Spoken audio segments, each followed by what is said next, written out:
Thiruvananthapuram Kattakada POCSO കോടതിയിലെ തീപിടുത്തത്തിൽ അട്ടിമറി സാധ്യത പോലീസ് തള്ളിക്കളയുന്നില്ല. സാധ്യത സംശയിക്കുന്നുണ്ട് പോലീസ്. ഇന്ന് ഫോറൻസിക് അടക്കമുള്ള വിദഗ്ധ സംഘം കാട്ടാക്കടയിലെ കെട്ടിടത്തിലെത്തി പരിശോധന നടത്തുമെന്ന് അറിയുന്നു. തീ പുറത്തേക്ക് പടരാത്തതിലും ദുരൂഹതയുണ്ടെന്നാണ് സൂചന. കാട്ടാക്കടയിൽ നിന്ന് MG പ്രതീഷ് തത്സമയം ചേരുകയാണ്. Pratheesh, good morning again. Pratheesh, ഈ കെട്ടിടത്തിൽ തീ പിടിക്കാനുള്ള സാധ്യത വളരെ പരിമിതമാണ്.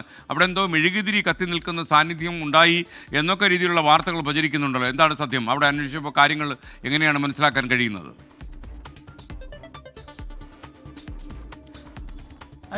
കാട്ടാക്കടയിലെ കെട്ടിടത്തിലുണ്ടായ തീപിടുത്തത്തിൽ ദുരൂഹത ഉണ്ട് എന്നതാണ് പ്രധാനമായും നമുക്ക് മനസ്സിലാക്കാൻ കഴിയുന്ന കാര്യം. ഞാനിപ്പോൾ നിൽക്കുന്നത് ഈ തീപിടുത്തമുണ്ടായ കെട്ടിടത്തിലാണ്. കാട്ടാക്കട KSRTC ബസ് സ്റ്റാൻഡിന് എതിർവശത്തുള്ള പോക്സോ കോടതി സ്ഥിതി ചെയ്യുന്ന ബഹുനില കെട്ടിടത്തിലാണ് തീപിടുത്തമുണ്ടായത്.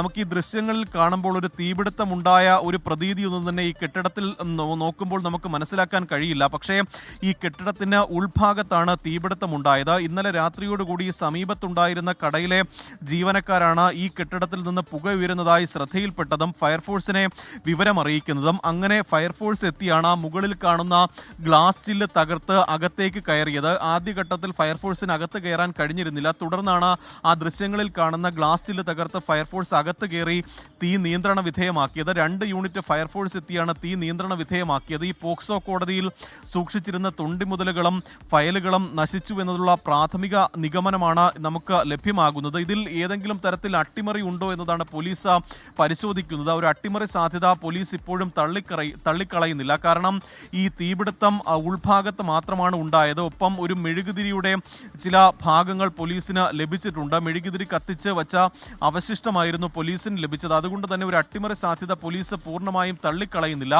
ഇപ്പോൾ നിലവിൽ പോലീസ് സംരക്ഷണത്തിലാണ് ഈ കെട്ടിടമുള്ളത്. ഇന്നലെ രാത്രി മുഴുവൻ പോലീസ് കാവൽ ഇവിടെ ഏർപ്പെടുത്തിയിട്ടുണ്ട്. ഇന്ന് രാവിലെയോടുകൂടി തന്നെ ഫോറൻസിക് സംഘം ഇവിടെ എത്തും. വിരലടയാള വിദഗ്ധരും എത്തി പരിശോധന നടത്തും. അവർ പരിശോധിച്ച ശേഷം മാത്രമായിരിക്കും അത്തരത്തിൽ ഏതെങ്കിലും തരത്തിലൊരു അട്ടിമറിക്ക് സാധ്യതയുണ്ടോ എന്ന് പരിശോധിക്കുന്നത്. ഈ കെട്ടിടങ്ങളിൽ ഉൾപ്പെടെ CCTV ഉണ്ട്. ഈ മുൻഭാഗത്ത് കൂടി മാത്രമേ ഈ കെട്ടിടത്തിലേക്ക് പ്രവേശിക്കാനും കഴിയുകയുള്ളൂ. അതുകൊണ്ട് തന്നെ അത്തരത്തിലൊരു അട്ടിമറി ഉണ്ട് എങ്കിൽ തന്നെയും അത് എങ്ങനെ സംഭവിച്ചുവെന്ന കാര്യത്തിൽ വിശദമായ അന്വേഷണം നടത്തേണ്ടതുണ്ട്. കാരണം പോക്സോ കോടതി ഉൾപ്പെടെ പ്രവർത്തിക്കുന്ന ഒരു കെട്ടിടമാണ്. സുപ്രധാനമായ ഫയലുകളും തൊണ്ടിമുതലുകളും രേഖകളും ഒക്കെ തന്നെ സൂക്ഷിക്കുന്ന ഇടമാണ്. ആ കെട്ടിടത്തിൽ ഒരു തീപിടുത്തം ഉണ്ടായതിൽ ഏതെങ്കിലും തരത്തിൽ ദുരൂഹതയുണ്ട് എങ്കിൽ ആ ദുരൂഹത നീക്കണം. അതുകൊണ്ട് തന്നെ അത്തരത്തിലൊരു വിശദമായ അന്വേഷണമാണ് പോലീസിന്റെ ഭാഗത്ത് നിന്ന് ഉണ്ടാകുന്നത്. കാട്ടാക്കട DYSP ആണ് നിലവിൽ അന്വേഷണ ചുമതല വഹിക്കുന്നത്. അദ്ദേഹത്തിന്റെ നേതൃത്വത്തിൽ വിശദമായ അന്വേഷണം നടത്തുമെന്ന് പോലീസ് അറിയിച്ചിട്ടുണ്ട്. Okay, thank you MG Pratheesh. കാട്ടാക്കടയിൽ നിന്നാണ് പ്രതീഷ് സംസാരിച്ചത്.